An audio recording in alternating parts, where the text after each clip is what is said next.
After Boris Johnson smoothly passes his internal market law through the House of Commons on Tuesday, the chances of a no deal should increase further. But the draft law, which undermines the already negotiated exit agreement, is controversial, even among passionate Brexiteers. It could be that Boris Johnson went too far this time.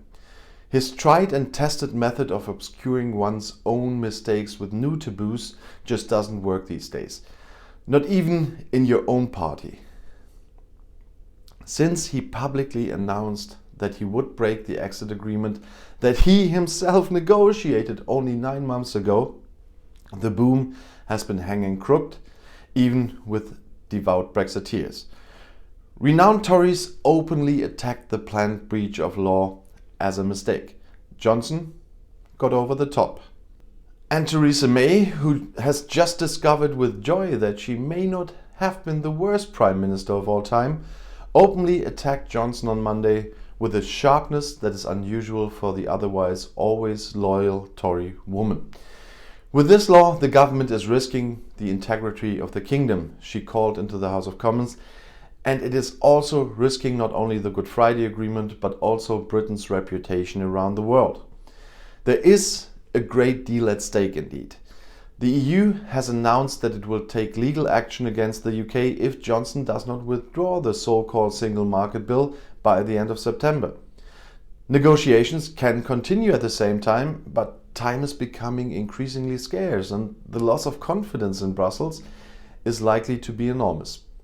Even if the EU is currently still negotiating stoically, the risk of a no deal has increased significantly due to the announced breach of law. Because Johnson has no plans to withdraw the bill until the end of September. On the contrary, on Tuesday he brought it back to Parliament slightly weakened. What was the innovation?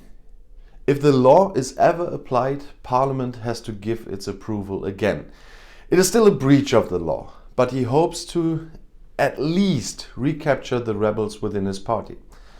A farce if it succeeds, and another chapter in the island's endless self-talk with itself. The EU is unlikely to be impressed by this tactical vote, because even if the law never comes into effect in the end, it remains as such as a breach of the exit agreement. When Johnson tried to break the deadlocked Brexit knot a year ago by simply disbanding the House of Commons, whose position he did not like, the British Supreme Court declared his brazen maneuver illegal and reversed it. In the emotional turmoil that followed, however, his opponents lost their nerve and he got the new parliamentary election that he so desperately needed. It may be that his calculation was a similar one this time. Biggest possible din to lure the opponent out of position. But here is the core problem. A successful deal has no winners and losers. Instead, there needs to be trust, dialogue, and a willingness to compromise on both sides.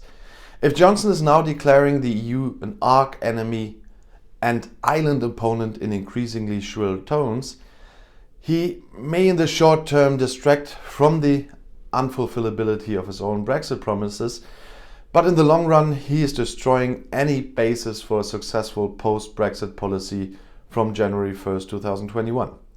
And not only that, ironically, Johnson's planned breach of the law is now also endangering the actual core objective of Brexit. Global Britain, the desire to reappear as a sovereign great power in the world. And again, it was Theresa May who summed it up in the House of Commons. How can other countries ever trust us in the future if we want to conclude new trade agreements with them? Margaret Thatcher once optimistically formulated the British internal search for their own role and identity in April 1982. I think Britain has now found its role. It is to uphold international law and to teach the nations of the world how to live. That may sound a little arrogant today, but Thatcher's unwavering belief in law and order has been the foundation of a literally conservative party for decades. The discussion in Parliament has shown how profoundly Boris Johnson was able to upset the moral compass of the Tories. And if you now want to know more about European politics, YouTube has chosen another of my videos right here for you on the end screen, right next to your chance to subscribe to my channel. I'll see you in my next video. Click and enjoy. Viel Spaß and Peter Hauska.